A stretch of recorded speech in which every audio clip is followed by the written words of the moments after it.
Hello friends, வணக்கம் and welcome to Tamil பங்கு சந்தை. இன்னைக்கு நிஃப்டி 50 பார்த்தீங்கன்னா கிட்டத்தட்ட 87 பாயிண்ட்ஸ் இன்க்ரீஸ் ஆகி 0.54% பாசிட்டிவ்ல 16,220ல க்ளோஸ் ஆயிருக்கு.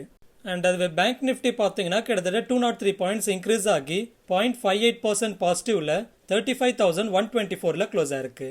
ஆக்சுவலாக நேற்று யூஎஸோட மார்க்கெட்ஸ் எல்லாமே பார்த்தீங்கன்னா நல்லாவே பாசிட்டிவாக க்ளோஸ் ஆயிருந்தது. அண்ட் அதுக்கு ஒரு முக்கியமான காரணம் வந்து யூஎஸ் ஃபெட்டோட ஜூன் மந்தோட மினிட்ஸ் ஆஃப் மீட்டிங் வந்து ரிலீஸ் ஆயிருந்தது. ஸோ அதில் பார்ட்டிசிபென்ட்ஸ் வந்து ஜூலையோட பாலிசி மீட்டில் 50 basis points or 75 basis points அளவுக்கு இன்ட்ரெஸ்ட் ரேட் ஹைக் பண்ணால் போதுன்ற மாதிரி அப்டேட் பண்ணியிருக்காங்க. அண்ட் இப்போ ஓரளவுக்கு குளோபலாக வந்து commodity prices and crude oil price எல்லாமே கம்மியாகிட்டு இருக்கிறதுனாலையும் இன்ஃப்ளேஷன் கன்சர்ன் கம்மியாகுது. ஸோ அது யூஎஸ் ஃபெட்டோட மானிட்டரி டைட்னிங்ன்றது அக்ரெசிவாக இருக்காதுன்ற ஹோப்ஸை கிரியேட் பண்ணிட்டு இருக்கு. ஸோ இந்த ஓவரால் அப்டேட்ஸ்ன்றது யூஎஸ் மார்க்கெட்ஸை பாசிட்டிவாக ரியாக்ட் பண்ண வச்சது. ஸோ அது வந்து நம்மளோட மார்க்கெட்ஸையும் பாசிட்டிவாக ரியாக்ட் பண்ண வச்சிருக்கு. அண்ட் இன்னைக்கு வந்து யூஎஸோட அன்எம்ப்ளாய்மெண்ட் டேட்டா வந்து ரிலீஸ் ஆக போகுது. அண்ட் அதே போல டிசிஎஸோட Q1 ரிசல்ட்ஸ் ரிலீஸ் ஆக போகுது. அண்ட் நாளைக்கு டிமார்ட்ன்ற அவென்யூ சூப்பர் மார்ட்டோட Q1 ரிசல்ட்ஸ் ரிலீஸ் ஆகும். ஓகே, அடுத்து மஹிந்திரா அண்ட் மஹிந்திராவோட அப்டேட்டை பார்க்கலாம்.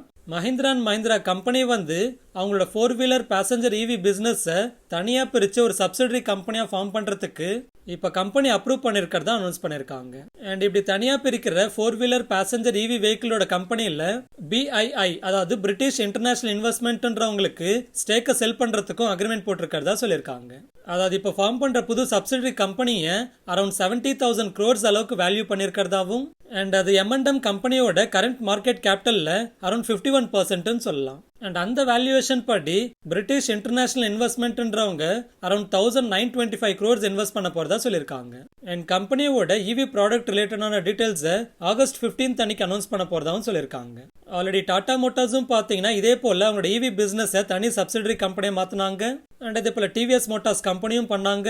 ஸோ இப்படி கம்பெனிஸ் வந்து அவங்களோட இவி பிசினஸ்ல அதிகமான ஃபோக்கஸை கொண்டு வரணுன்றதுக்காக அவங்களோட இவி பிசினஸை தனி சப்சிடரி கம்பெனியா மாத்தி அதுல இன்வெஸ்ட்மெண்ட்ஸை கொண்டு வந்துட்டு இருக்காங்க. ஸோ இது ஓவரால் M&Mக்கு பாசிட்டிவ் அப்டேட்டா இருக்கு. எனிவே இப்போ M&M ஸ்டாக்கோட சார்ட் எப்படி இருக்குன்னு பார்க்கலாம். ஸோ சார்ட் ஓபன் பண்ணி பார்க்குறப்போ M&Mோட ஷேர் பிரைஸ்ன்றது இப்போ ஆல் டைம் ஹைல இருக்கு. ஆனா இந்த லெவல்ஸ்ல பை பண்ணணும்னு நினைச்சாலும் கொஞ்சமாவே வாங்கிக்கோங்க. ஏன்னா இதோட ஷேர் பிரைஸ் அரௌண்ட் 970 லெவல்ஸ்ல ஓரளவுக்கு வாங்குறது தான் பெட்டரான ஆப்பர்ச்சுனிட்டியை கொடுக்கும். ஓகே, அடுத்து டாடா மோட்டார்ஸோட JLRோட Q1 பிசினஸ் டேட்டாவை பார்க்கலாம். ஜாகுவார் அண்ட் லேண்ட் ரோவரோட Q1 ரீட்டைல் சேல்ஸ் பார்த்தீங்கன்னா போன குவார்டரோட கம்பேர் பண்றப்போ ஆல்மோஸ்ட் ஃபிளாட்டா இருக்கு. அண்ட் அதுவே போன இயரோட கம்பேர் பண்றப்போ அரௌண்ட் 37% டவுன் ஆயிருக்கு. அண்ட் ஹோல்சேல் பிசினஸும் வந்து போன குவார்டரோட கம்பேர் பண்றப்போ அரௌண்ட் 6% டவுன் ஆயிருக்கு. ஸோ இப்படி Q1ஓட JLR சேல்ஸ் வீக்கா வந்ததுக்கு செமிகண்டக்டர் ஷார்டேஜும் அண்ட் சைனாவோட லாக்டவுனும் காரணமா சொல்லியிருக்காங்க. ஆனா ஆர்டர் புக் எல்லாமே அதிகமா இருக்கிறது ஸ்ட்ராங் டிமாண்டை காட்டுதுன்னு சொல்லியிருக்காங்க. அண்ட் செமிகண்டக்டரோட ஷார்டேஜ் இஷ்யூஸ் கிராஜுவலா இம்ப்ரூவ் ஆகுறப்போ சேல்ஸ் இம்ப்ரூவ் ஆகும்னு சொல்லியிருக்காங்க. அண்ட் இதை தாண்டி சைனாவும் பார்த்தீங்கன்னா இவி வெஹிக்கிள் ரிலேட்டடா சில அப்டேட்ஸை கொடுத்திருந்தாங்க. அதாவது கார்ஸ்க்கான கன்சியூமர் டிமாண்டை இன்க்ரீஸ் பண்றதுக்கு சைனா வந்து நிறைய ஸ்டெப்ஸ் எடுக்க போறதாவும் அதுல எலக்ட்ரிக் வெஹிக்கிள்ஸோட டாக்ஸ் எக்ஸம்ஷனை கண்டினியூ பண்ண போறதாவும் அண்ட் நிறைய சார்ஜிங் ஸ்டேஷன்ஸை பில்ட் பண்றதுக்கும் அண்ட் கம்மியான சார்ஜிங் ஃபீஸை கலெக்ட் பண்றதுக்கு என்கரேஜ் பண்ற விதமாகவும் பிளான்ஸ் அனௌன்ஸ் பண்ண போறதா சொல்லியிருக்காங்க. ஸோ இது ஓவரால் சைனால பிசினஸ் பண்ற டாடா மோட்டார்ஸ் கம்பெனிக்கு பாசிட்டிவ் அப்டேட்டாவே இருக்கும். எனிவே இப்போ கரண்டா டாடா மோட்டார்ஸோட சார்ட் எப்படி இருக்குன்னு பார்க்கலாம். ஸோ சார்ட் ஓபன் பண்ணி பார்க்குறப்போ இப்போ கரண்டா டாடா மோட்டார்ஸோட ஷேர் பிரைஸ் வந்து ஓரளவுக்கு ரெசிஸ்டன்ஸ் லெவல்ஸ்ல ட்ரேட் ஆயிட்டு இருக்குன்னு சொல்லலாம். அதாவது டாடா மோட்டார்ஸோட ஷேர் பிரைஸ்க்கு இமீடியட்டா ரெசிஸ்டன்ஸ் பார்த்தீங்கன்னா அரௌண்ட் 450 லெவல்ஸ்ல இருக்குன்னு சொல்லலாம். அண்ட் அதுவே சப்போர்ட் பார்த்தீங்கன்னா அரௌண்ட் 370 லெவல்ஸ்ல இருக்குன்னு சொல்லலாம். ஓகே, அடுத்து கல்பத்தாரு பவர் டிரான்ஸ்மிஷனோட அப்டேட்டை பார்க்கலாம். கல்பத்தாரு பவர் டிரான்ஸ்மிஷன் கம்பெனியோட ஸ்வீடனுக்கு சேர்ந்த சப்சிடரி கம்பெனி வந்து ஸ்வீடனுக்கு சேர்ந்த LMGன்ற கம்பெனியோட ரிமைனிங் 15% ஸ்டேக் அக்வயர் பண்றதை கம்ப்ளீட் பண்ணிருக்கிறதா சொல்லியிருக்காங்க. அதாவது ஆல்ரெடி இந்த LMG கம்பெனியில் கல்பத்தாரு பவர் டிரான்ஸ்மிஷனோட ஸ்வீடன் சப்சிடரி கம்பெனிக்கு 85% ஸ்டேக் இருக்கு. ஸோ அந்த 85% ஸ்டேக்கை இப்போ 100% இன்க்ரீஸ் பண்ணிருக்கிறதா சொல்லியிருக்காங்க. எனிவே இப்போ கரண்டா கல்பத்தாரு பவர் டிரான்ஸ்மிஷனோட சார்ட் எப்படி இருக்குன்னு பார்க்கலாம். ஸோ சார்ட் ஓபன் பண்ணி பார்க்குறப்போ இப்போ கரண்டா பார்த்தீங்கன்னா கல்பத்தாரு பவர் டிரான்ஸ்மிஷனோட ஷேர் பிரைஸ் வந்து மல்டிபிள் டைம்ஸ் அரௌண்ட் 375 லெவல்ஸ்ல வந்து ரெசிஸ்டன்ஸ் எடுத்துக்கிட்டு இருக்கு. ஸோ ஒருவேளை அதை பிரேக் பண்ணி மேலே க்ளோஸ் ஆகுறப்போ ஃபர்தர் அப்சைடை நம்ம எதிர்பார்க்கலாம். அண்ட் அதுவே சப்போர்ட்னு பார்க்குறப்போ அரௌண்ட் 330 லெவல்ஸ்ன்றது இமீடியட் சப்போர்ட்டா பார்க்கலாம். ஓகே, அடுத்து ஏர்லைன்ஸ் ரிலேட்டடா ஒரு அப்டேட் வந்திருக்கு, அதை பார்க்கலாம். அதாவது இப்போ ரீசெண்டாக பார்த்தீங்கன்னா கவர்மெண்ட் வந்து பெட்ரோல் டீசல் அண்ட் அதே போல் ஏடிஎஃப்ன்ற ஜெட் ஃபியூவல்ஸை எக்ஸ்போர்ட் பண்ணுறதுக்கு அடிஷ்னல் எக்ஸைஸ் டியூட்டியை வந்து இம்போஸ் பண்ணியிருந்தாங்க. ஸோ அது ரிலேட்டடாக இன்னைக்கு கிளாரிஃபிகேஷன் கொடுக்குறப்போ இந்தியாவில இருந்து இன்டர்நேஷனல் ஃபிளைட்ஸுக்கு ஃபியூவல்ஸை பர்ச்சேஸ் பண்ணுறவங்களுக்கு அந்த அடிஷ்னல் எக்ஸைஸ் டியூட்டி இருக்காதுன்னு சொல்லியிருக்காங்க. ஸோ இது வந்து இன்டர்நேஷனல் ரூட்ஸில் ஆப்ரேட் பண்ணுற IndiGo, Vistara, Air India and Spice ஜெட்டுக்கு ரிலீஃபாக இருக்கும்னு சொல்லலாம். ஓகே, அடுத்து Newgen software solutions and Coforge company வந்து குளோபல் ஸ்ட்ராட்டஜிக் அலையன்ஸை ஃபார்ம் பண்ணியிருக்கிறதா சொல்லியிருக்காங்க. ஸோ இந்த பார்ட்னர்ஷிப் வந்து growth-ஐ டிரைவ் பண்ணும் அண்ட் புது எக்ஸ்பீரியன்ஸை கொண்டு வரும் அண்ட் பிஸ்னஸ் வேல்யூவை கிரியேட் பண்ணும்னு சொல்லியிருக்காங்க. ஆனால் இந்த ஓவரால் ஸ்ட்ராட்டஜிக் பார்ட்னர்ஷிப்பில் கோஃபோர்ஜை விட மார்க்கெட் வேல்யூவில் 1/10 இருக்கிற நியூஜென் சாஃப்ட்வேர் சொல்யூஷன்ஸுக்கு தான் ஓரளவுக்கு பெனிஃபிட்னு சொல்லலாம். ஓகே, அடுத்து இன்னைக்கு என்னோட பொசிஷனோட அப்டேட்டை பார்க்கலாம். இன்னைக்கு டெக் மஹிந்திராவோட கால் ஆப்ஷன் மட்டும் தான் கண்டினியூ ஆயிட்டு இருக்கு. வேற எந்த ஒரு புது பொசிஷன்லயும் இப்போதைக்கு என்ட்ரி ஆகல.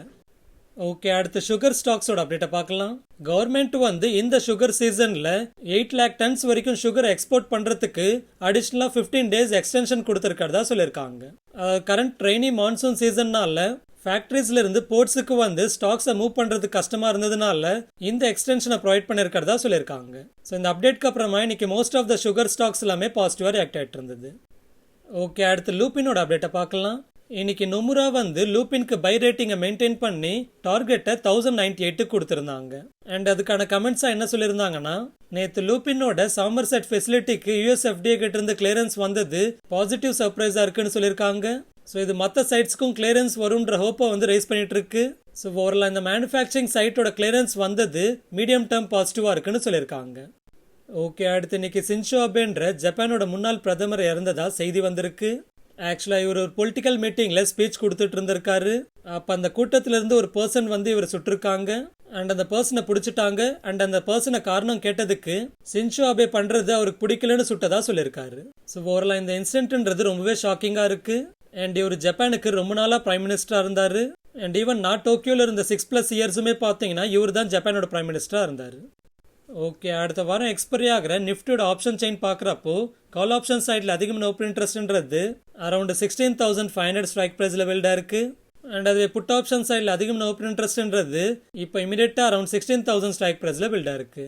ஸோ இதோட டேட்டா படி பார்க்குறப்போ அடுத்து நிஃப்டியோட எக்ஸ்பைரி ரேஞ்சுன்றது 16,000ல இருந்து 16,500க்குள்ள இருக்கும்னு எதிர்பார்க்கலாம். ஃபைனலாக ஃப்ரெண்ட்ஸ், ஒரு சின்ன ரெக்வஸ்ட். நம்மளோட ஒர்க் அண்ட் எஃபர்ட்ஸ் உங்களுக்கு பிடிச்சிருந்து நம்மளை சப்போர்ட் பண்ணணும்னு நினச்சிங்கன்னா நீங்கள் ஃப்ரீயாகவே சப்போர்ட் பண்ணலாம். ஸோ அதுக்காக நீங்கள் பண்ண வேண்டியது நம்ம வீடியோட டிஸ்கிரிப்ஷனில் இருக்கிற நம்ம சேனலோட லிங்க் ட்ரீயோட யூஆர்எல்லை கிளிக் பண்ணீங்கன்னா ஃபர்ஸ்ட் ட்ரேடிங் ஆர் டிமேட் அக்கௌண்ட்டை கிரியேட் பண்ணுறதுக்கான லிங்க்ஸ் இருக்கும். ஸோ நீங்களோ இல்லை உங்களுக்கு தெரிஞ்சவங்களோ புதுசாக trading R demat account create பண்ணுறப்போ இந்த லிங்க்ஸை யூஸ் பண்ணி கிரியேட் பண்ணிக்கோங்க. ஆக்சுவலாக நீங்கள் டேரெக்டாக வெப்சைட்லேருந்து கிரியேட் பண்ணுறதுக்கும் நம்மளோட ரெஃபரல் லிங்கை யூஸ் பண்ணி கிரியேட் பண்ணுறதுக்கும் எந்த ஒரு எக்ஸ்ட்ரா சார்ஜஸும் இல்லை. ஸோ டேரெக்டாக வெப்சைட்லேருந்து உங்களோட அக்கௌண்ட்டை கிரியேட் பண்ணுறதை விட நம்மளோட இந்த ரெஃபரல் லிங்க்ஸை யூஸ் பண்ணி உங்களோட அக்கௌண்ட் கிரியேட் பண்ணுறப்போ நீங்கள் நம்ம சேனலுக்கு பண்ணக்கூடிய உங்களால் முடிஞ்ச சப்போர்ட்டாக இருக்கும். அண்ட் அதே போல் நீங்கள் லைஃப் இன்சூரன்ஸில் அப்ளை பண்ணணும்னு நினச்சாலோ இல்லை இன்சூரன்ஸ் கம்பெனிஸ் ப்ரொவைட் பண்ணுற guaranteed investment plans or health insurance or vehicle இன்சூரன்ஸ்னு இதில் எதில் அப்ளை பண்ணணும்னு நினைக்கிறீங்களோ அதை கிளிக் பண்ணி கூகுள் ஃபார்மை ஃபில் பண்ணுங்க. ஸோ இந்த கூகுள் ஃபார்ம் ஃபில் பண்ண பிறகு உங்களுக்கு ஃபர்ஸ்ட்டு வந்து அந்த ப்ராடக்டோட ஃப்ரீ டீடைல்டு எக்ஸ்பிளனேஷன்ஸ் கொடுப்போம். அடுத்து அதில் ஹேசல் ஃப்ரீயாக அப்ளை பண்ணுறதுக்கு ஹெல்ப் பண்ணுவோம். அண்ட் அப்ளை பண்ண பிறகும் லைஃப் லாங் உங்களுக்கான பர்சனல் சப்போர்ட் ஃப்ரீயாகவே கொடுப்போம். அடுத்து ஃப்ரீ ஃபினான்ஷியல் பிளானிங் கன்சல்டன்சி வேணும்னா இந்த லிங்கை கிளிக் பண்ணி கூகுள் ஃபார்மை ஃபில் பண்ணுங்க. அடுத்து ஸ்டாக் மார்க்கெட்டுக்கு லிங்க் ஆகாத அண்ட் அதோட வாலட்டிலிட்டி இல்லாத இன்வெஸ்ட்மெண்ட்ஸான பாண்ட்ஸ், டெபஞ்சர்ஸ், இன்வாய்ஸ் டிஸ்கவுண்டிங்னு ஃபிக்ஸ்டு ரிட்டர்ன் கொடுக்குற இன்வெஸ்ட்மெண்ட்ஸ் பண்றதுக்கான ட்ரேட் கிரெட் ஆர் வின்ட்வெல்த்தோட அக்கௌண்ட்டை கிரியேட் பண்றதுக்கு இந்த லிங்கை யூஸ் பண்ணி கிரியேட் பண்ணிக்கோங்க. அண்ட் அதே போல் கிரிப்டோ கரன்சியில் ட்ரேட் பண்ணுறதுக்கான வேசிரெக்ஸ் அக்கௌண்ட் அண்ட் டேக்ஸ் ஃபைலிங் பண்ணுறதுக்கான குவிக்கோ அக்கௌண்ட்டை கிரியேட் பண்ணுறதுக்கும் இந்த லிங்க்ஸை யூஸ் பண்ணி கிரியேட் பண்ணிக்கோங்க. அண்ட் ஃபைனலாக நம்மளோட சோஷியல் மீடியாஸில் கனெக்ட் ஆகணும்னா, அதாவது Telegram channel, Instagram, YouTube, Twitter and ஃபேஸ்புக்கில் கனெக்ட் ஆகணும்னா இங்கே இருக்கிற அதோட லிங்க்ஸை யூஸ் பண்ணி கனெக்ட் பண்ணிக்கோங்க. முக்கியமாக நம்மளோட டெலிகிராம் சேனலில் கனெக்ட் பண்ணிக்கிட்டீங்கன்னா மார்க்கெட் டைமிங்கில் வர அப்டேட்ஸ் எல்லாமே உங்களுக்கு வந்து சேரும். அண்ட் ஈவன் ஒரு ஸ்டாக்கை பற்றி அதோட பாஸ்ட் டேட்டா எல்லாமே தெரிஞ்சுக்கணும்னாலும் நம்மளோட டெலிகிராம் சேனல்ன்றது உங்களுக்கு ரொம்பவே யூஸ்ஃபுல்லாக இருக்கும். ஃபார் எக்ஸாம்பிள், நீங்கள் இந்தியா புல்ஸ் ஹவுசிங் ஃபினான்ஸை பற்றி ப்ரீவியஸாக என்னென்ன அப்டேட்ஸ் வந்திருக்குன்னு தெரிஞ்சுக்கணும்னா நம்மளோட டெலிகிராம் சேனலுக்குள்ளே போய் பார்த்தீங்கன்னா சர்ச் பட்டன் இருக்கும். ஸோ அந்த சர்ச் பட்டனை கிளிக் பண்ணி இந்தியா புல்ஸ்ன்னு சர்ச் பண்ணுங்க. ஸோ அப்படி சர்ச் பண்ணதுமே இந்தியா புல்ஸ் ரிலேட்டடாக என்னென்ன ப்ரீவியஸாக அப்டேட் வந்திருக்குன்ற டேட்டா எல்லாமே இங்கே லிஸ்ட் ஆகிடும். அண்ட் ஃபைனலாக இந்த வீடியோ பிடிச்சிருந்தா லைக் பண்ணுங்க, சேனல் பிடிச்சிருந்தா சப்ஸ்கிரைப் பண்ணுங்க. உங்களுக்கு ஏதாவது கேள்வி இருந்தால் கமெண்ட் பண்ணுங்க.